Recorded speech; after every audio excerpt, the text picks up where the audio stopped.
All right, so I saw the news about the various electoral things, this and that. And I mean, remember, I'm one of these people who it's like, well, every state that makes their decisions. Every state makes their decisions. You know, if Ohio ends up becoming this place that has this like weird, yeah, it does. Ohio will be Ohio. That's it. It's going to do what it's going to do. That's why they live there. That's why most likely I will not move there. You know, it's that there's too many indications that it could be one of those places that at some point they're like, why are you not wearing your diaper on your head? Off to the hooscow. Yeah.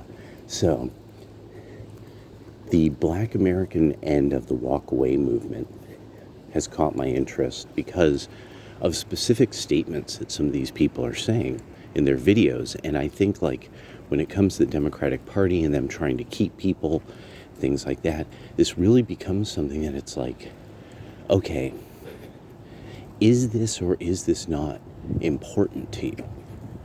Because I think a lot of people need to kind of get that idea is, do you feel like it is that you're important to the party so that they're going to actually understand your interests and work toward them?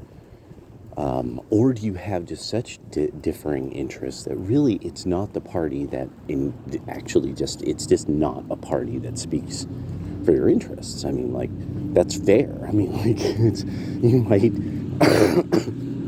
have to have some kind of like ethnic party, which I'm sure Black Americans are constantly trying to create. So, especially on the East Coast. Well, so when I'm listening to the walk away videos, the thing that I'm finding most interesting is things such as feeling deceived. And not just deceived, like deeply deceived. Another talking about how they just looked it up. They just started looking things up. They heard something outrageous from the white right wing, who they're supposed to fear as a Black American. They're being told this every day. They're like, okay, what this person's saying sounds pretty outrageous. You know, like, let me look this up. And you look it up and you find out what this person's saying is absolutely accurate. Like, whoa. What? Okay. And once that starts to happen, you keep doing it, you know, like, I know that was the thing is that the person who even talked about that one was saying that because of this dude, because of his exposure to Rush Limbaugh, he actually started to learn all kinds of historical information that he didn't know about. He started researching all kinds of subjects.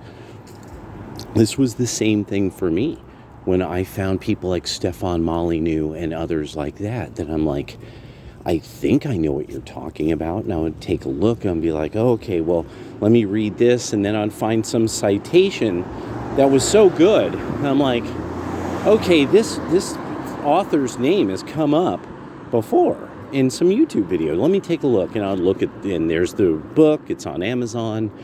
Look through reviews. I mean, it changed the entire way I use the internet, was walking away from the Democrats. I do everything kind of better.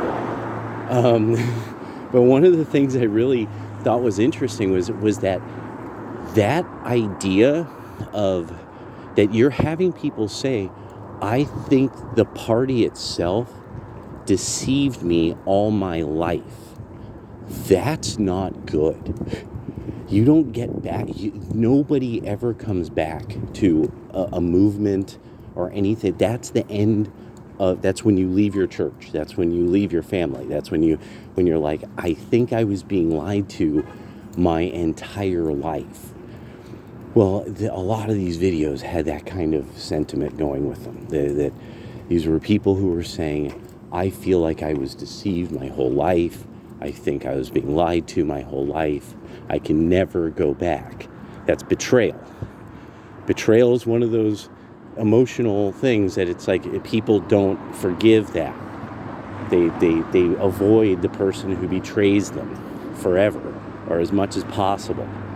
And so I was just thinking about this because of the language that's being used. And they're not even voicing it so vociferously many times because they're at that stage of kind of a calm, they've gotten through the initial part of it, the initial red pill reaction. They've gotten through it. But then they're facing, it's going to get worse. They haven't gotten to that point where like their heart really sinks in realizing like, oh, if they were kind of making so much shit up, what else were they making up? And then you find out, why we're in Ukraine. All right, later.